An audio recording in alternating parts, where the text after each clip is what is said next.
si igigeni naho hari nabishimye kundusha ari nagiye watsinze kiriya gitego numva noneho ngarutse kugiye ko nanjye byanshimishije cyane. Jackson Semahoro niko nitwa. Turi ku itariki ya 7 Kamena 2003.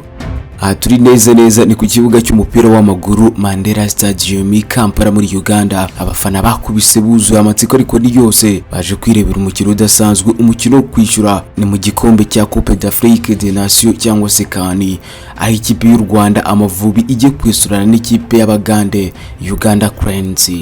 Imbere y'abantu bari baje kwera ijisho mu mukino wari utoroshye habe na gato, umukino waranzwe n'ubushyamirane bukomeye, abakinyi bagaterana ingume bikagira naho abafana bamanuka mu kibuga bakajya mu izamu ry'u Rwanda ryari mu munyezamu Mahmoud Mosi. Aba Bagande ngo baketse ko mu izamu ry'u Rwanda haba hatabyima ibirozi byinshi cyane. Ibyo bituma umukino uhagarikwa inshuro ebyiri zose mu gihe cy'iminota 25 mu gice cya mbere cyonyine.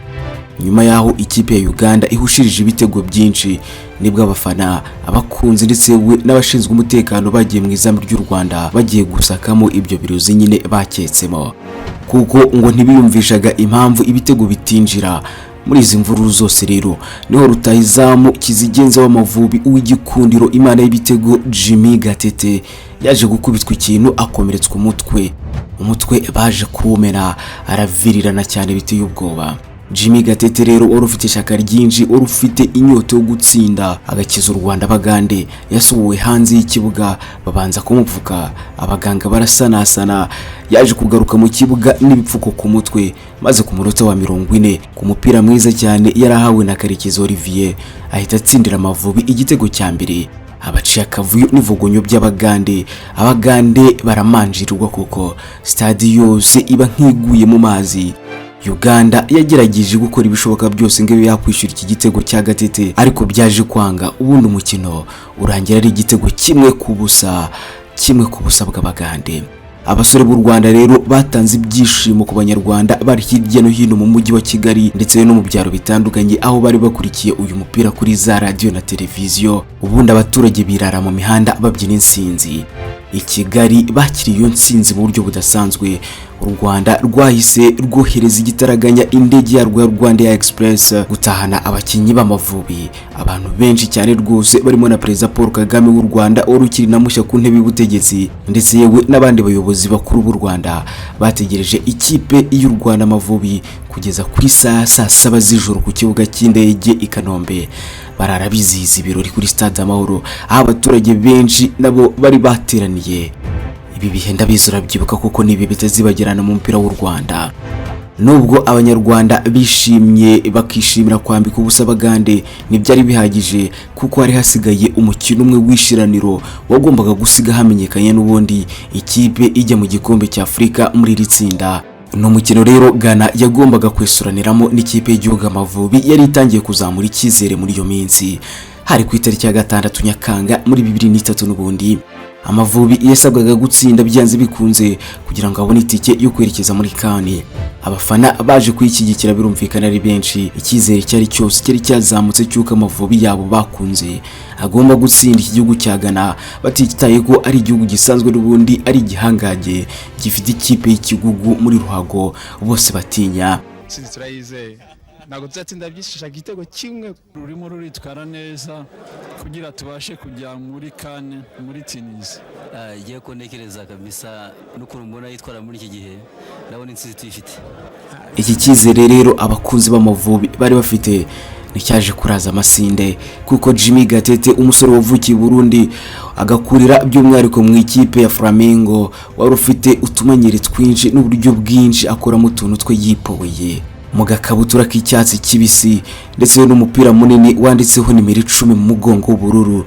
Ku munota wa 49 yaje gutsinda igitego cy'umutwe cyaje no gusoza uyu mukino kuko warangiye ari igitego kimwe ku busa. Rubundi Amavubi ahita abona itike y'igikombe cya Afrika cya 2004, igikombe kimwe rukumbi u Rwanda rwitabiriye. Abanyarwanda barishima cyane kuko kuva Mataba mu Gakenke ukagenda ukagira iyo za Maraba iyo za Butare, abantu baraturitse barishima cyane rwose. Cesar Kayizari wigeze no kuyobora Ferwafa byose arabyibuka ukuntu emotion zabarenze bagasarara babyina insinzi. gusobanura urya munsi biravunnye kuko no munsi warimo emotion cyane, burya emotion burya ntabwo zikunda gusobanurwa, ariko mu magambo make avuga ko hari ibyishimo birenze. Yewe na Kizigenza Jimmy Gatete wakoze amateka nawe byaramurenze ku buryo na n'ubu atarabona amagambo yabisobanuramo, kuko iyo nganira abantu benshi bumvaga ari ibintu bidashoboka, ariko kuri gihe n'ibintu nari niteze ko bizaba, niko nabivuga, ariko kubera ko nanabitekerezaga none byaranabaye. Uyu mugabo uri wese bahura nta kindi yamubwira uretse merci, thank you, asante sana Jimmy. Si igigenye ahubwo hari nabishimye kurusha ari nagiye watsinze kiriya gitego, numva noneho ngarutse kuri gihe ko nanjye byanshimishije cyane, sinzi ukuntu nabisobanura, byari birenze kese wenda wambona icyo gihe sinzi. Ubundi uyu mugabo watugejeje ku byishimo bya nyuma muri ruhago kugeza nubwo hasoka amakayi ariho ifoto ye ni mu ntoki, ubwo atagikina umupira w'amaguru asigaye ahugiye mu biki noneho. Uyu munsi unyemerere ngaruke ku bigwi n'amateka bya rutahizamu w'ikimenya bose nk'umuravumba imana y'ibitego Jimmy Gatete. Twe twitwa Isanzure, Jackson Semahoro niko nitwa, kandi nk'ibisanzwe akazi kanjye ni kamwe, no kukubwira ibyo amatwi yawe atigeze yumva na rimwe. Ikaze.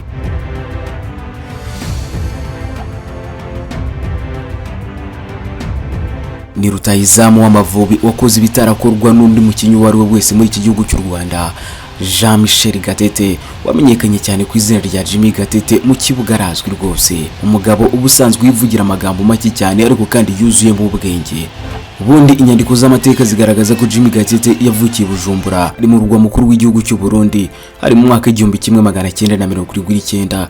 Aza gutangira umwuga we akiri muto cyane rwose hamwe n'ikipe ya Flamingo y'ikiciro cya mbere muri iki gihugu cy'u Burundi, aho yazamutse cyane nka rutahizamu mbere yo kwinjira muri Mukura Victory Sport ikipe y'Ibutare mu 1995 nyuma ya jenoside yakorewe Abatutsi. Muri Mukura rero Jimmy Gatete ntabwo yahatinze kuko Rayon Sport yahisemo benguka niko kumwiyegereza ibimwambuye ikipe ya Mukura Victory Sport Erwazire. Iki gihe rero Rayon Sport yemeye gutereka ku meza imishandiko y'amafaranga ageze kuri $1.5 million. Mu kiganiro yagiranye n'ikigo cy'igihugu cy'itangazamakuru RBA, Jimmy Gatete yigeze kuvuga ko abafana ba Rayon Sport ngari bo bamuhaye amafaranga menshi akikinira ku buryo ngo yanarengaga n'umushahara yari yemerewe $35,000 by'amafaranga y'u Rwanda gusa. Muri Rayon Sport rero Jimmy Gatete yakoreyemo ibitangaza byatumye APR FC imugura, nyuma aza no kuyifasha kwegukana ibikombe byinshi bigiye bitandukanye.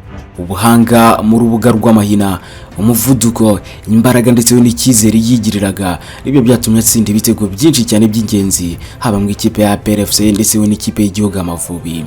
Tekereza ko mu mikino 42 uyu mugabo yakinnye mu ikipe y'igihugu yatsinze ibitego 25 birimo 2 bitazibagirana mu mateka ya ruhago mu Rwanda.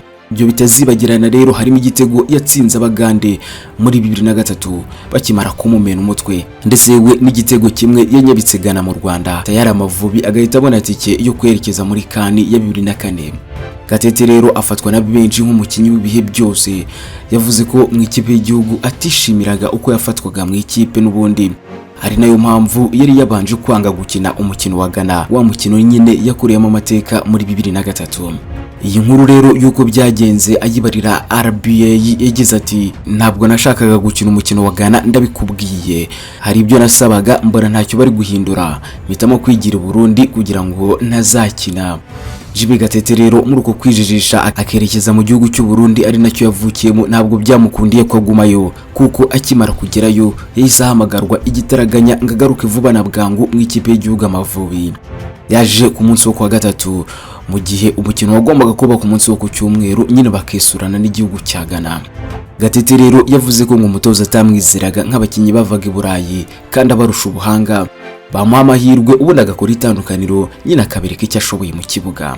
Jimmy Gatete yabwiye RBA ko atishimiye uko yashyizwe ku ntebe y'abasimbura muri CAN ya 2004, gusa avuga ko yaranyuzwe cyane kubera akazi gakomeye yakoze ko gutanga tike n'ubundi yo kwerekeza muri iki gikombe. Gatete rero yavuze ko icyamufashije kwitwara neza ari imyitozo yakoraga ku bwinshi, ikinyabupfura, impano ndetse n'uburire bwiza yahawe n'ababyeyi be. Ati, iyo nabaga nje mu myitozo numvaga ko ngomba gukora nkamera neza kurusha uko nari meze ejo, ndetse buri wese akabibona. Uyu mugabo yakomeje agira ati mu gihe cyacu hari hangana rikomeye, kubona umwanya wo kubanza mu kibuga byari bigoye cyane rwose. Ati iyo watsindaga uyu munsi ntabwo wabaga wizeye ko umukino ukurikira uzongera kubanza mu kibuga.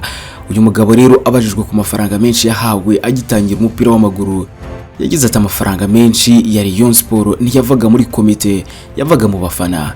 Njyewe muri Rayon Sport ntabwo nakoraga ku mushara, amafaranga menshi nayakuraga mu bafana mu myitozo. Ni Jimmy Gatete. Uyu mugabo yibuka ukuntu kera ngo abafana iyo babaga bishimye batangaga amafaranga, ariko kuri ubu bikaba ngo byaragabanutse. Ati ikintu cyanshimishaga muri Rayon Sport, wabonaga nk'umushoferi wa bisi, umumotari cyangwa se konvoyeri agashaka kuguha amafaranga, ugashaka kuyanga ariko ukayafata kubera ko abikoranye umutima mwiza wishimye. Yari amafaranga meza. Abajijwe rero amafaranga menshi yaba yarahawe nko kumugura, yagize ati muri Rayon Sport nahawe miliyoni 1,200,000 mu 1997. Yari amafaranga menshi. Umushahara wari 35,000. Ayo nayo yari amafaranga menshi cyane. Njyewe narayabikaga kuko amenshi nayakuraga ku myitozo. Ibitego rero uyu mugabo yatsinze Uganda na Ghana mu gushaka itike ya AFCON 2004 byatumye ikipe y'igihugu yitabira irushanwa ku nshuro ya mbere mu mateka yayo, ari nayo rukumbi u Rwanda rufite. Ubu rero imyaka 20 ikaba yihiritse ibyo bibaye, ariko kandi abanyarwanda ibyishimo bagize na nubu baracyabyibuka rwose. Dore ubundi aho byatangiriye nuko byagenze ngo Jimmy Gatete ajyane ikipe y'igihugu Amavubi mu gikombe cya CAN. Byose bitangira ku itariki ya 6 Nyakanga muri 2003, nyuma y'iminsi 2 yonyine abanyarwanda bizije isabukuru y'imyaka yo kwibohora.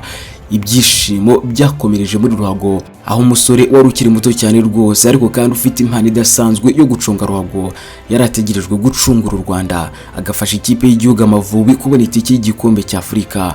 Uwo musore nta wundi ni Jimmy Gatete. Kuri uwo munsi rero Amavubi y'u Rwanda yabonye itike y'igikombe cya Afurika cya 2004, ari nacyo cyonyine yitabiriye. Hari nyuma kandi yo gutsindagana igitego 1-0 cya Jimmy Gatete nyine watangaje ko nubwo abantu bumvaga bidashoboka, we yarabyiteze ko bigomba kubaho byanze bikunze. U Rwanda rero rwisanze mu itsinda rya 13 ruri kumwe na Uganda ndetse we na Ghana. Iri tsinda ryagombaga gutanga ikipe imwe igomba kujya mu gikombe cya Afurika cya 2004. Amavubi rero yari yatangiye nabi bigaragara ubwo ku itariki ya 13 Ukwakira 2002 yakinaga umukino wa mbere wo mu itsinda rya 13 kuri Accra Stadium, igatsindwa ibitego 4-2 byonyine. Ibitego bya Ghana icyo genda byibuka byatsinzwe n'uwitwa Ntaganda Elias, myugariro w'Amavubi, witsinze igitego ku munota wa 24. Hamza Mohamed aza gutsinda icya kabiri ku munota wa 22. Noneho kuri Charles Bismarck Taylor Asampongo ku munota wa 58 atsinda igitego, yewe na Drake Osuboateng ku munota wa 70 nawe anyabikamo ikindi gitego cya 4 cy'agashingura cumu. Ibitego by'Amavubi byo rero byatsinzwe na Hassan Miri ku munota wa 16 ndetse we na Ndikumana Hamadi Katauti wagitsinze ku munota wa 43, bikarangira nyine ari ibitego 4-2 by'u Rwanda. Nyuma rero yo gutsindwa na Ghana, Amavubi iri yizeye ko azatsinda imisambi ya Uganda cyangwa se Uganda Cranes i Kigali. Gusa siko byaje kugenda. Ku itariki ya 23 ukwezi kwa 3 2003 umukino warangiye ari ubusa ku busa, izi kipe zombi zaranganyije. Uko imikino yagendaga ishira rero niko amahirwe y'Amavubi yo kujya mu gikombe cya Afurika cya 2004 yagendaga yoyoka rwose. Nyuma yo kunganyiriza na Uganda i Kigali, ntabwo yari yizeye gutsinda Uganda, noneho iyitsindiye imbere y'Abagande muri Uganda. Amavubi icyo gihe yasabwaga gutsinda imikino yayo yose kugira ngo n'ubundi yerekeze mu gikombe cya Afurika cya 2004. Yakurikijeho rero umukino na Uganda muri Uganda ku itariki ya 7 Kamena 2003 imbere y'abantu barenga 50 rwose bari muri stade i Kampala, mu mukino utari woroshye habe na gato, wari urimo n'amahane akomeye cyane, imirwano ikomeye. Ahangaha ni naho rutahizamu Jimmy Gatete yaje gukubitwa ikintu ku mutwe, arakomereka bikomeye ku mutwe nyine. Uyu mugabo byarashobokaga ndetse cyane ko ahita ajya kwiyicarira ku gatebe, cyane ko n'ubundi yarababaye bikomeye, ariko kandi we yaranze arabatsembera rwose, avuga ko uko byagenda kose agomba gukomeza gukina. Rero yasohowe hanze y'ikibuga gato, babanza kumupfuka, noneho yaje kugaruka mu kibuga asa n'uwisize insenda, yarakaye maze ku munota wa 40 ku mupira mwiza cyane yarahawe na Karekezi Olivier ahita atsindira Amavubi igitego cya mbere. Induru ziravuga, abanyarwanda bose baririmba Jimmy Gatete kuva i Kigali tari nyota ukagera Tabagwe iyo za Nyagatare. Uganda yaragerageje ikintu kishoboye kose ngiriwe ko yakwishyura iki gitego ariko biranga, umukino urangira ari igitego kimwe ku busa. Abasore b'u Rwanda burira Rwandeya bigarukira i Kigali aho bakiriwe na Perezida Kagame. Ubanza ari nacyo gihe umukuru w'igihugu aheruka kwishima ashimishijwe n'ikipe y'igihugu cye Amavubi. Hari hasigaye n'ubundi undi mukino umwe wakasamutwe wagombaga gusiga hamenyekanye ikipe ijya mu gikombe cya Afurika muri ritsinda. N'ugana n'ubundi yagombaga kwesuranamo n'Amavubi i Kigali imbere y'abanyarwanda. Uwo mukino nawo ntiwatinze warabaye. Uba ku itariki ya 6 Nyakanga 2003 Amavubi yasabwaga gutsinda byanze bikunze kugira ngo n'ubundi abure itike. Abafana bari baje kuyashyigikira ari benshi, gusa ibyo bari biteze byarabaye, maze Jimmy Gatete ku munota wa 49 atsinda igitego n'umutwe cyaje no gusoza uyu mukino kuko warangiye ari igitego kimwe ku busa. Amavubi ababonye itike y'igikombe cya Afurika cya 2004, igikombe kimwe rukumbi yitabiriye mu buzima bwayo. Byose byakozwe na Jimmy Gatete, umugabo ufite amateka hambaye muri ruhago nyarwanda. Gatete rero kugezana n'ubu nakubwira ko azakomeza kwibukwa mu mateka nk'umwe mu basatirizi b'ikitegerezo bibihe byose u Rwanda rwagize. Yakiniye amakipe atandukanye arimo Flamengo yo mu gihugu cy'u Burundi, akinira Mukura Victory Sport Erwazire, akinira kandi Rayon Sport, utibagiwe n'ikipe ya PRFC zose zo mu Rwanda. Yigeze no kumara igihe ku mugabane w'i Burayi ndetse no muri Afurika y'Epfo, ariko kandi ntiyagira amahirwe yo gukina nk'uwabigize umwuga. Mu gihe cya kane ya 2004 muri Tunisia, Jimmy Gatete yajyaga amasimbura akambara nimero 10 mu mugongo. Uyu mugabo rero nakubwira ko yasoreje umupira we w'amaguru mu ikipe ya St George yo muri Ethiopia. Jimmy Gatete bakaba yibera muri Leta Zunze Ubumwe za Amerika hamwe n'uwo bashakanye nta gato ari we Hakizamungu Aline. Uyu mugabo w'imyaka ubungubu imaze kuba 43 kuva yahagarika gukina umupira w'amaguru muri 2010 niyongeye kugaragara ku butaka bw'u Rwanda. Gusa ejo bundi tariki ya 11 Ukwakira 2022 abanyarwanda bongeye kumubona amaso ku maso ubwo yari yaje kwitabira ibikorwa byo gutangiza imyiteguro y'igikombe cy'isi cy'abakanyujijeho kigomba kubera mu Rwanda muri 2024. Ngayo nguwo ni Jimmy Gatete, umugabo watsinze igitego cy'amateka, igitego cyajyanye Amavubi muri kane ya 2004. Nanjye ni nuko nsoje. Mwakoze cyane, mwe mukunda ibiganiro byacu. Twitwa Isanzure. Jackson Semahoro niko nitwa. Uransanga hose ku mbuga nkoranyambaga ibitekerezo byawe.